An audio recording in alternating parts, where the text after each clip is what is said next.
Welcome. Today we're going to look at measures of spread. We're going to introduce this and look at. It's quite an evolved topic, and I'm going to assume you've got a good knowledge now of measures of location. So that is the idea of the mode, median, mean. Those are your main three. There are other ones. You might actually be interested in the 10th percentile, which is 10% of the way through your data.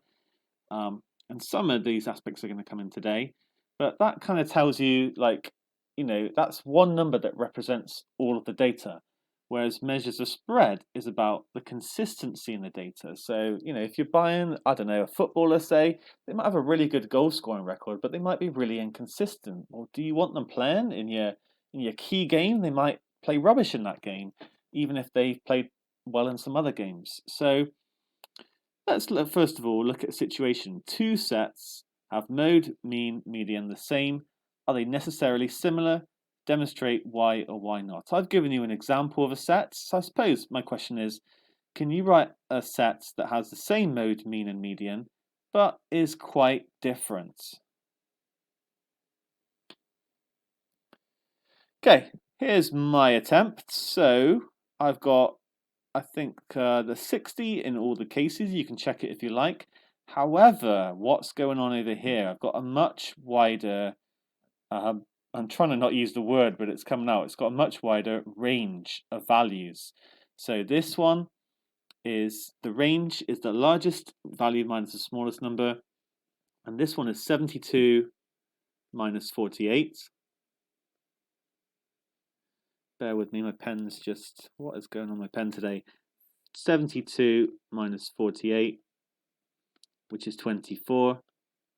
Well, it's easy to see for this one, it's 120.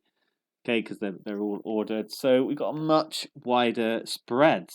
And this is a first little attempt at measuring spread, basically. And you would have seen this before, I know.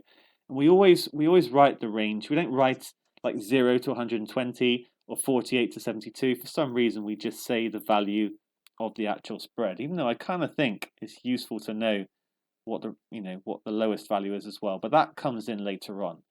Okay, question: what are the limitations of this? Why is that enough? Are we done? Lesson over. We've got a measure of spread. Well, here's an example. It's only a very basic example, but these have the same mode, median, and mean. They also have the same range, but they're not the same set of data.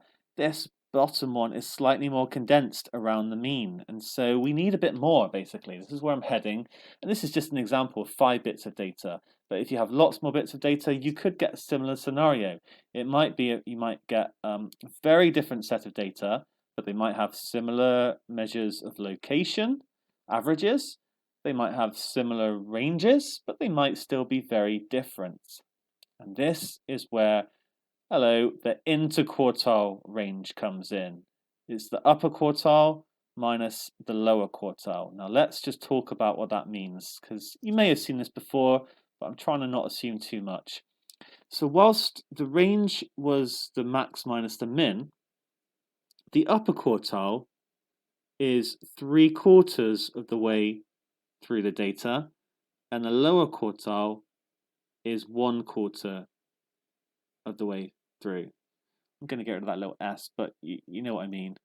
3/4 value, that's actually a good shout. Why didn't I write that to start with? 3/4 value and 1/4 value. So what this is actually telling us is information on the middle 50%. Okay, if I was to put all my data in a row, and I've got I'm splitting it up basically. Okay, this would be the range, because it's the max minus the min, whereas this would be the interquartile range, which we sometimes just call IQR because it's quite a long word to spell. And in each little box, we've got 25% of the data. I feel like I should add that. We're gonna be doing more on this in a minute, but I think even from the outset, it's good to talk about the facts. Where does it come from? I remember people telling me something, asking me, maybe even students I've taught, like what on earth is going on with this interquartile range thing? But I've tried to convince you here. It's where the middle 50% of the data lies. And that can be really useful because let's say you've got like a really, really big value. I don't know, if I change this to like 100, actually that's going to change the location. But all right, if we're just looking at the the range, then well, the medians would stay the same, in fact, and the mode would stay the same. The mean would be affected by this 100. The range would be very different, so you might think they're very different sets of data. But if you looked at the interquartile range, you'd see actually it was very close. So again, it's when you've got lots of information, this one number, the interquartile range, can just give you a little bit more of an indication of what's going on. So the question is, how do we find the interquartile range? And actually, there's a number of ways of finding it. Because how do you get a quarter of the way through this lot of 6 bits of information? Well, I'm going to give you one way of doing it, and it's probably the easiest to remember. So I think it's a good shout. Numerous different ways are accepted, I think, on this syllabus. But I'm not going to go with some of the ones that you end up learning this algorithm and it's just not very nice. So we're going to learn a solid method that will always help you. Okay, so basically, find the interquartile range. You first of all split into half. Much like you do when you work out the median. So, I nearly got caught out. I've not ordered it yet. I need to order it. 7, 8, 9, 11, 12, and 13. Okay, now it's ordered. Going to cross that out. If I split it into half, I'm going to put a nice line going down there. And then to get the lower quartile, I look at the median of the lower half. This is going to be the lower quartile.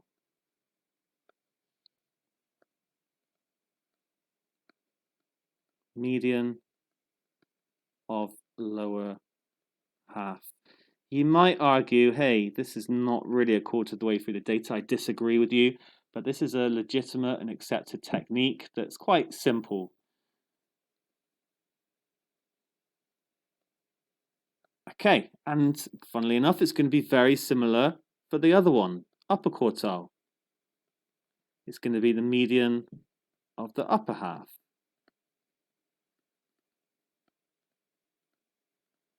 And in fact, the lower quartile and upper quartile are measures of location, but I've introduced them here instead of before because now we've got an application for them. So the interquartile range would equal 12 minus 8, or 4. Nice one. That's a little example how you can find the interquartile range of discrete data. We are only talking about discrete data here. Okay, what about these numbers? I'm going to talk through this one because there is a reason why I'm doing a second example. Okay, now, why didn't I just order them? Why am I wasting my time with this? Okay, to remind you that you should always be careful. Sometimes it actually helps to cross them off as you go. Just make sure you don't miss any.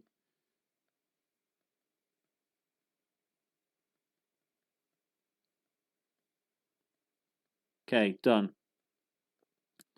Right, this time we got 1, 2, 3, 4, 5, 6, 7, 8. Oh dear, 9. 9. How am I going to split that into 2?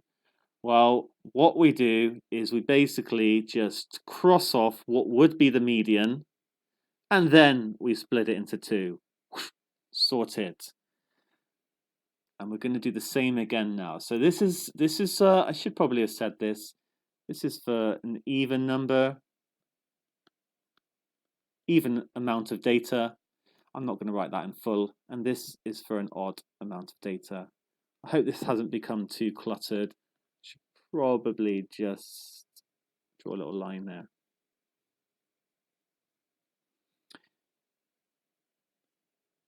Okay, that's pretty good. I've resurrected my notes. So split into half, done that in both cases. Cross out the median on this one. Didn't need to do it on the other one. Just write a little note on that.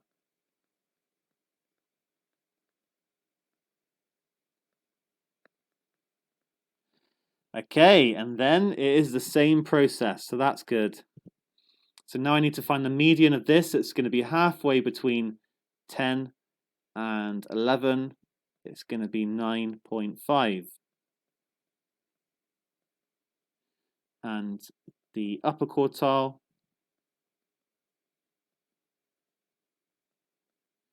is, that looks like I'm pointing at 19, sorry. Upper quartile is going to be 19.5.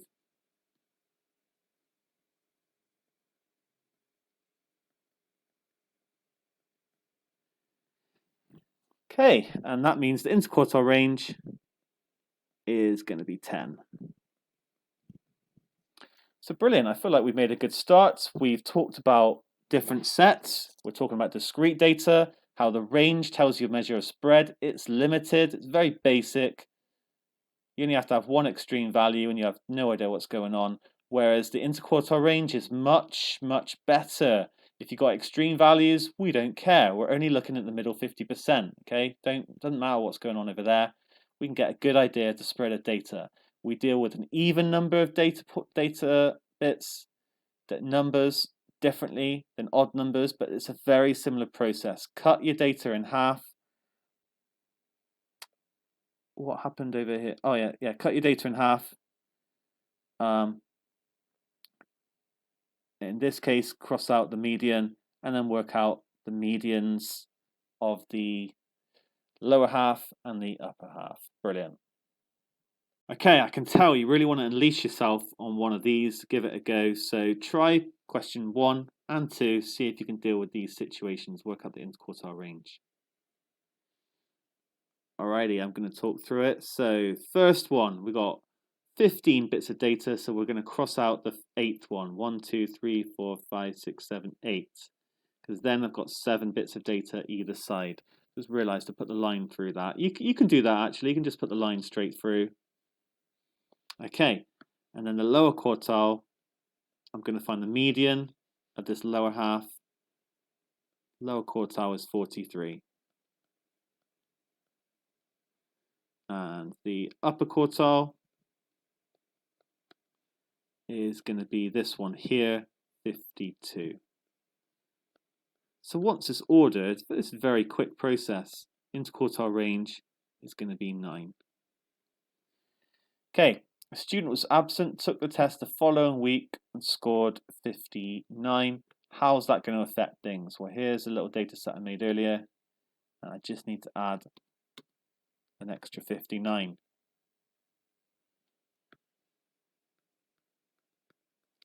Okay, so this time I'm going to split it into 8 either side. So it's going to be like that.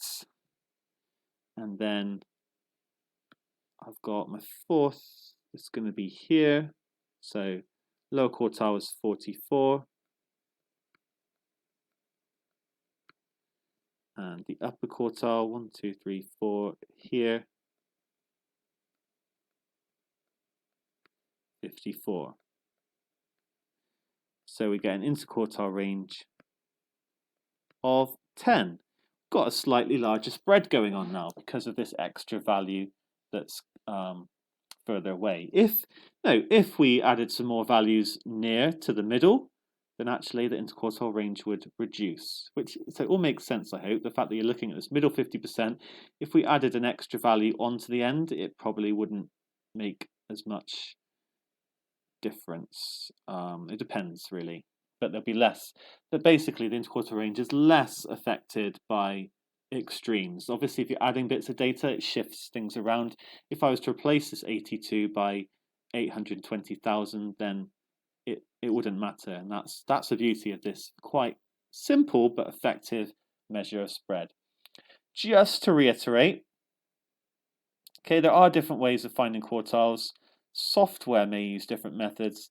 However, it doesn't make too much difference to the results, and there should be, allowance for the fact that there are different ways of doing it. Okay, welcome back, stem and leaf diagrams. This is a bit of an unseen question, but can you use your knowledge of stem and leaf to find, and your knowledge of interquartile range to find the interquartile range of this data? Pause the video, give this a go. Okay, we don't need to stress too much. It's just the same sort of idea. We've got 10 buses, so it's going to be, we're going to look at 5 either side, and we're just going to count through. I could write, to be fair, I could write it out as ordered data in a line, and then I could use the same process as before. But if my stem and leaf diagram was bigger, that's going to take a fair bit of time. So 1, 2, 3, 4, 5. Here's where I'm splitting it. And then I'm going to look at the median of these 5. I just got to remember it goes 1, 2, 3, 4, 5. Those are the order. So this one here is going to be my lower quartile because it's the third one out of 5. But remember, it's not 4, it's 14. The upper quartile, 1, 2, 3, is here. Is going to be 21. And hey presto, we can now find the interquartile range of stem and leaf diagrams. We've looked at the minimum and the maximum, that gave us the range. We've looked at the lower quartile and the upper quartile, that helped us find the interquartile range. We also previously looked at the median, and these 5 numbers together give us a 5-number summary. Now, I've been using LQ for lower quartile, and that's deemed okay, but you will also see this notation, Q1 used for lower quartile, Q2 for median, and Q3 for upper quartile. Max and min don't get these special little bits of notation. Okay, so my question now for you is, can you give a 5-number summary of this data? And can you remember how to draw a box and whisker plots? I think it's called a box and whisker diagram actually.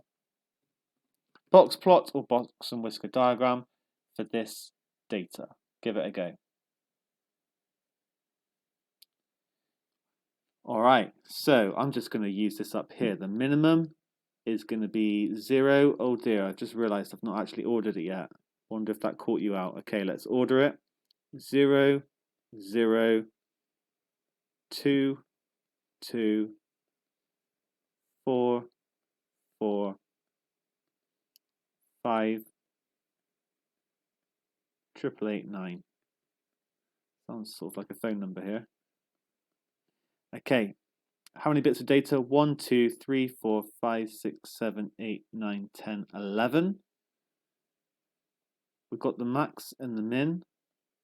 Because I've got 11, I'm going to be reading 5 in, and then here is my median, the halfway point, 4. And then if I want the lower quartile, it's going to be here, 2. And the other one, the upper quartile, is 8. Brilliant. There we go. We've got our 5-number summary sorted. Now, how do we draw box plots? Okay.